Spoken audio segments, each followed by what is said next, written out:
Students, welcome to the session of class 12th chemistry subject. Dear students, today we are going to discuss about the sure MCQs from unit solutions, which are equally important for Punjab School Education Board as well as CBSE board for your pre-board exam as well as your final exams. तो इन MCQs को छोड़ के मत जाना बच्चों, ये सारे के सारे एमसीक्यू इंपॉर्टेंट है। इन्हीं में से ही पेपर में आपको इस चैप्टर में से एमसीक्यू आएंगे। तो फर्स्ट जो एमसीक्यू है जो आपकी स्क्रीन के ऊपर फ्लैश हो रहा है, यह है aqua solution should have highest boiling point. तो बच्चों बॉइलिंग पॉइंट का कंसेप्ट यहाँ पे हाईएस्ट बॉइलिंग पॉइंट पूछा गया है इस सोल्यूशन का। तो पहले आपने एलिवेशन इन बॉइलिंग पॉइंट का कंसेप्ट आपको पता होना चाहिए, जो कि कुछ इस तरीके से हम लिखते हैं, elevation in boiling point is equal to boiling point of solution minus boiling point of pure solvent. तो यहाँ पे बच्चों ये जो बॉइलिंग पॉइंट होता है ये दो फैक्टर पे डिपेंड करता है, एक तो मोलैलिटी और दूसरा यहाँ पे रहता है बच्चों वॉन हॉफ फैक्टर। तो यहाँ पे मोलैलिटी सभी की सेम है, वॉन हॉफ फैक्टर जो है वो डिफर करेगा for every solution here. NaOH के लिए ये आपको पता है आयनाइज करेगा 2 आयोन्स में, सोडियम सल्फेट जो है वो 3 आयोन्स में डिसोशिएट करेगा, अमोनियम नाइट्रेट जो है वो 2 आयोन्स में डिसोशिएट करेगा और पोटाशियम नाइट्रेट भी 2 आयोन्स में डिसोशिएट करेगा। यहाँ पे आपको बॉइलिंग पॉइंट ऑफ सोल्यूशन पूछा गया है, यानी कि TB जो है वो बच्चों डायरेक्टली प्रोपोर्शनल होगा वॉन्ट ऑफ फैक्टर के। ठीक है, डायरेक्ट रिलेशन में रहेगा, ये चीज आप लोगों ने याद रखनी है। तो आंसर इसका जिसका वॉन्ट ऑफ फैक्टर ज्यादा है वही आंसर आना है, कंफ्यूज नहीं होना है। ठीक है, अगर डिप्रेशन इन फ्रीजिंग पॉइंट होता तो वो फिर इन तीनों का सेम रहना था यहाँ पे। ठीक है, मतलब कि जो कि ज्यादा होना था। ठीक है, वो हम बाद में लेटर ऑन बात करेंगे, अभी के लिए आपने तैयार रखना है। इप्लियोस्कोपिक कांस्टेंट, इप्लियोस्कोपिक कांस्टेंट को बच्चों ये केबी को ही बोलते हैं। ठीक है, तो केबी इज इक्वल टू किसके इक्वल आएगा, delta TB upon M.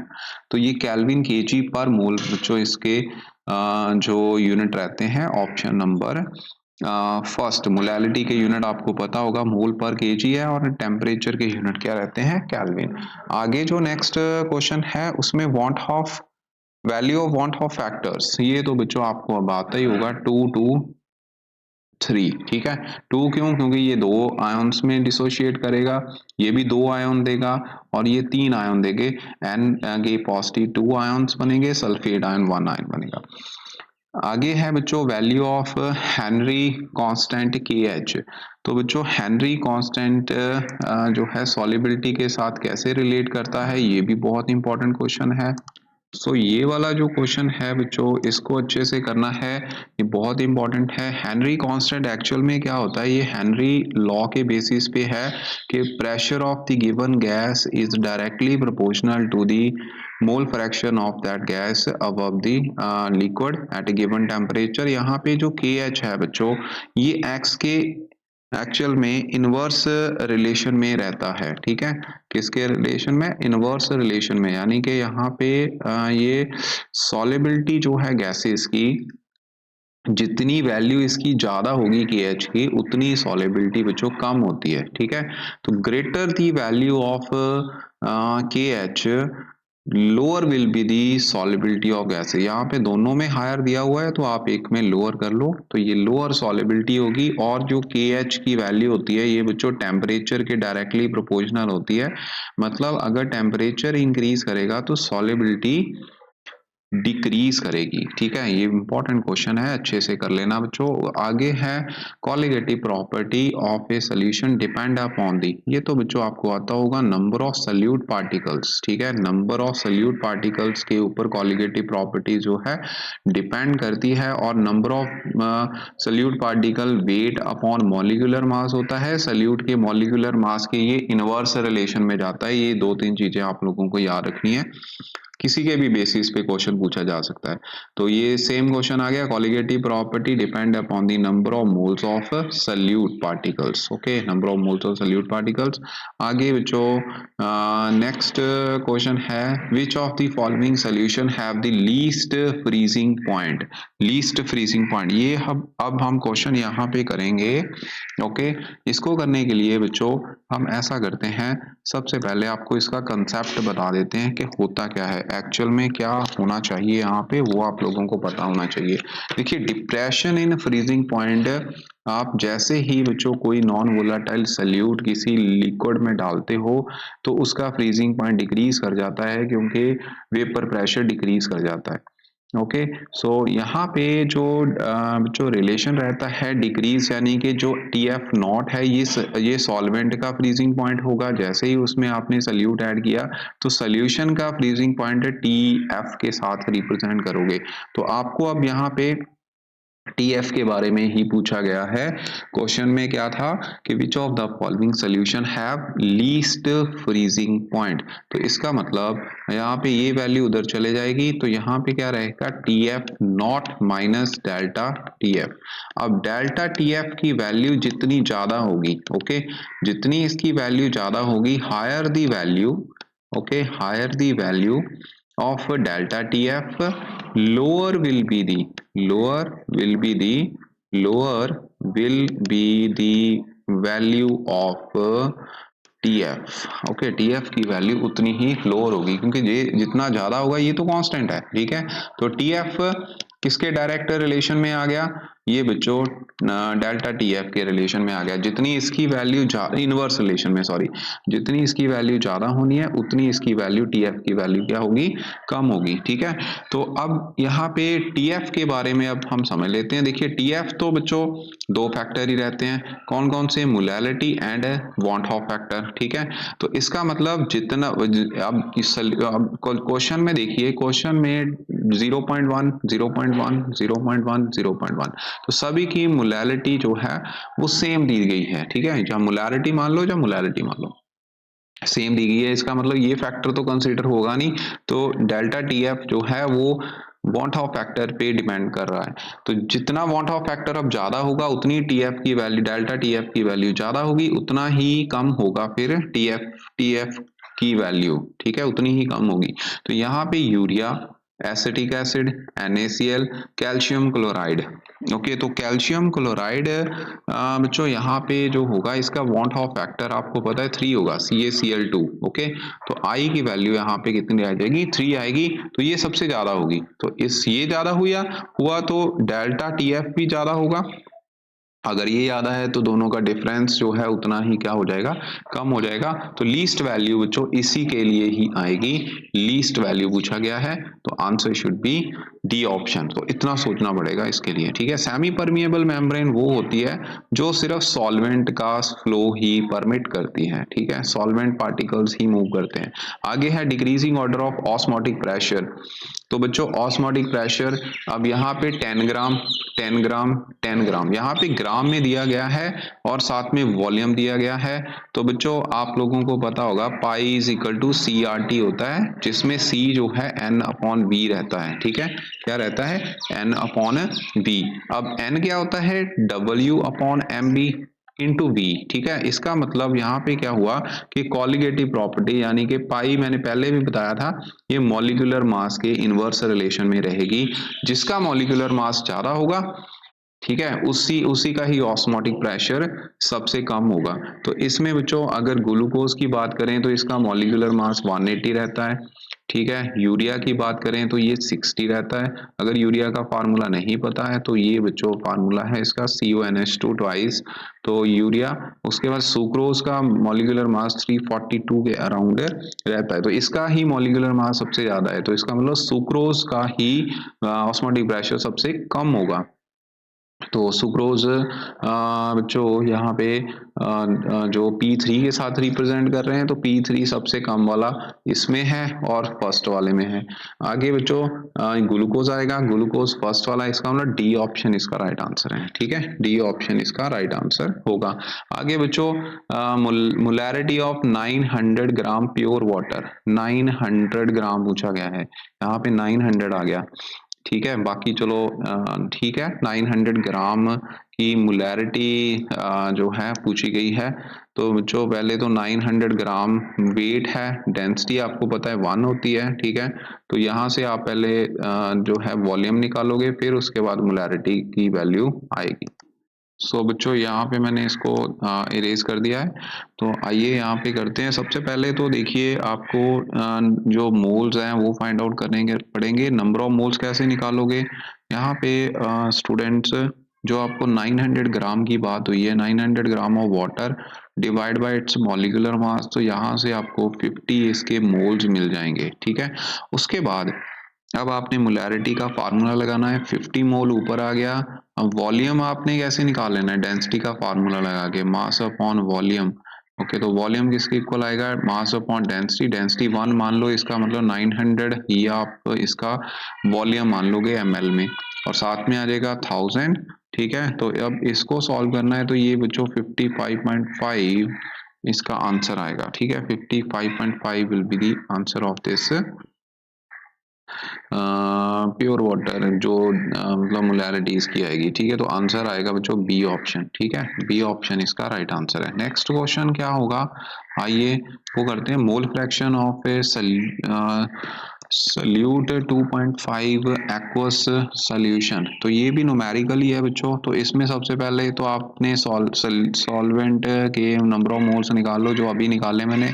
1000 divide by 18 जो कि आएंगे बच्चों 55.55। उसके बाद नंबर ऑफ मोल्स जो कि बच्चों 2.5 मोलर का मतलब यहाँ पे क्या होगा, 1 लीटर में ये कितना 1000 kg में ये सोल्यूशन में ये 2.5 मोल ही रहेगा, ठीक है। उसके बाद अब आपने इसकी मोल फ्रैक्शन निकालनी है, तो X B would be equal to कैसे आएगा? 2.5 डिवाइड बाय 55.55 एंड 2.5 साथ में आ गया। इन दोनों को बच्चों आपने इसको सॉल्व कर लो। सॉल्व करने के बाद जो आंसर आएगा 0.43, ठीक है, 0.043 सॉरी। तो आंसर रहेगा बी ऑप्शन। आगे बच्चों जो नेक्स्ट न्यूमेरिकल है ये भी इम्पोर्टेंट है। इसमें स्पेसिफिक ग्रेविटी दी हुई है आप लोगों को, ठीक है। स्पेसिफिक ग्रेविटी का मतलब आप डेंसिटी ही मानो, ठीक है। तो करना कैसे है वो मैं यहाँ पे कर देता हूँ। देखिए वेट 80% है, sorry 80% by weight of sulphuric acid का मतलब है 80% का मतलब यहाँ पे 80 ग्राम आ गया। और जो मॉलिक्यूलर मास होगा वो बच्चों यहाँ पे 98 ग्राम पर मोल रहेगा। उसके बाद स्पेसिफिक ग्रेविटी आपको दी गई है जो कि 1.73 ओके दी गई है ग्राम पर मोल, ओके ग्राम पर मोल में दी गई है। और वॉल्यूम आप यहाँ से निकालोगे तो वॉल्यूम का फार्मूला आप लोगों को पता है, मास अपॉन डेंसिटी रहता है, ठीक है। तो अब मास यहाँ पे मास आपने सोल्यूशन का लेना है, W के साथ रिप्रेजेंट करोगे जो कि 1000 ग्राम होगा डिवाइड बाय 173। आप इसको ऐसी एज इट इज रहने देना, ये ml में आ गया। अब यहाँ से बच्चों आगे आप क्या करोगे, आगे आप लोगों ने मॉलिक्यूलर मास गिवन है। अब यहाँ पे बेसिसिटी आपको पता होनी चाहिए क्योंकि आपने नॉर्मेलिटी निकालनी है यहाँ पे, ठीक है। यहाँ पे आपको निकालना क्या है, आपने नॉर्मेलिटी। तो सल्फ्यूरिक एसिड आपको पता है 2 आयंस में 2 H पॉजिटिव आयन देगा, इसका मतलब इसकी बेसिसिटी कितनी हो जाएगी, वो 2 होगी। यानी कि n की वैल्यू यहाँ पे स्मॉल n की वैल्यू 2 रहेगी, ठीक है। तो नॉर्मेलिटी किसकी इक्वल होती है? n into capital M।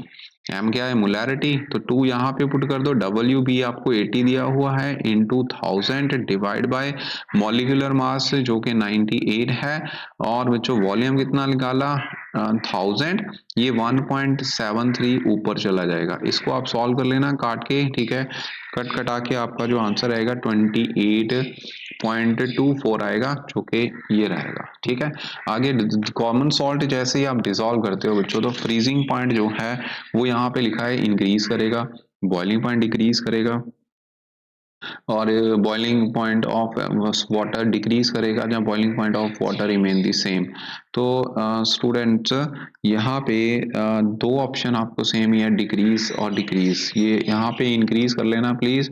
तो बच्चों देखिए, जैसे ही आप सॉल्ट डालोगे, एक सॉल्ट एक नॉन वोलेटाइल सोल्यूट है, जैसे आप डालोगे तो वेपर प्रेशर जो है तो वो डिक्रीज करेगा। अगर वेपर प्रेशर डिक्रीज करेगा तो आपको हाई टेम्परेचर पे उसको हीट करना पड़ेगा सेम बॉइलिंग करवाने के लिए। तो इसका मतलब वहां पे बॉइलिंग पॉइंट इंक्रीज कर जाएगा।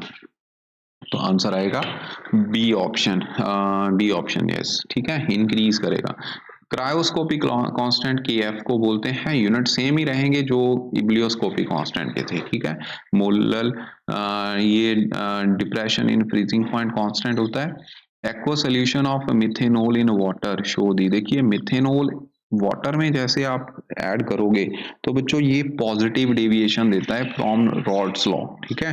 रॉड्स लॉ से क्या है, पॉजिटिव डेविएशन देता है। अगर पॉजिटिव डेविएशन होगी तो वेपर प्रेशर बच्चों फिर इंक्रीज करेगा वाटर से, ठीक है।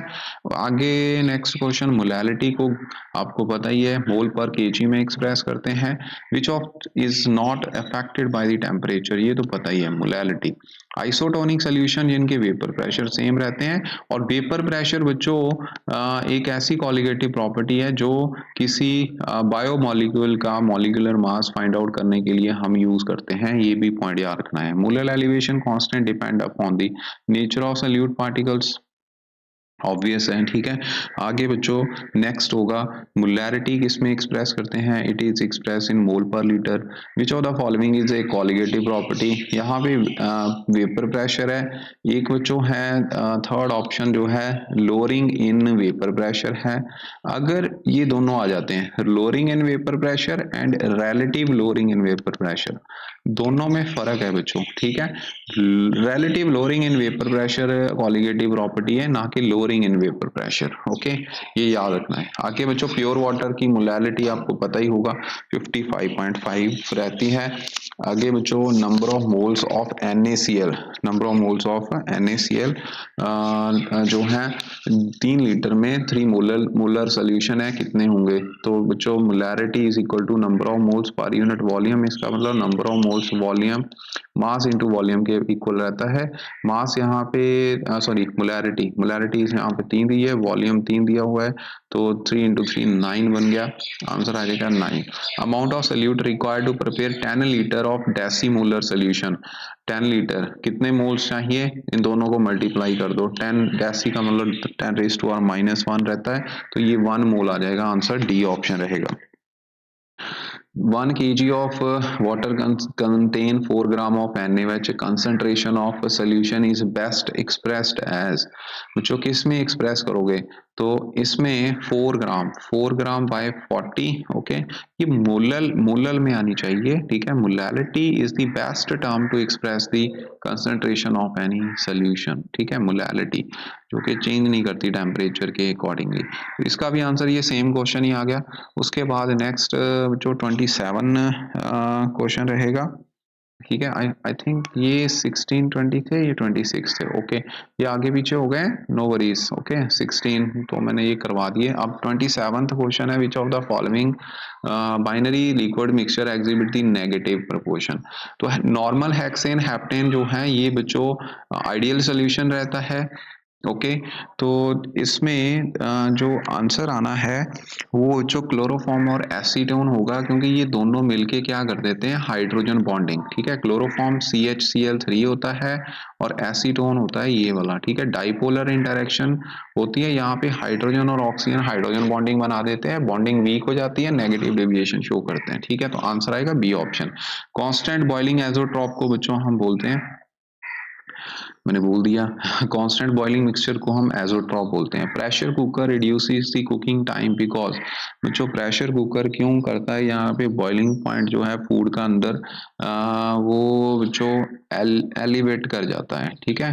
तो आगे boiling point of water, higher vapour pressure tend to rise the food, heat is more elevated distributed, इसका आंसर मोस्ट प्रॉब्ली बच्चों सी आंसर आएगा। ठीक है, उसके बाद कैम्फर इज मोस्टली यूज, क्योंकि इसका क्रायोस्कोपिक कांस्टेंट जो है वो ज़्यादा होता है, मोस्ट प्रॉब्ली इसका भी आंसर यही आना है। Thank you very much. ये थे बच्चों super 30 questions MCQs from solution chapter. Okay, next lecture में हम फिर जहाँ 2 मार्क्स के क्वेश्चन करेंगे, जहाँ फिर हम पहले सारे के सारे MCQ ही कवर करेंगे। Thank you so much.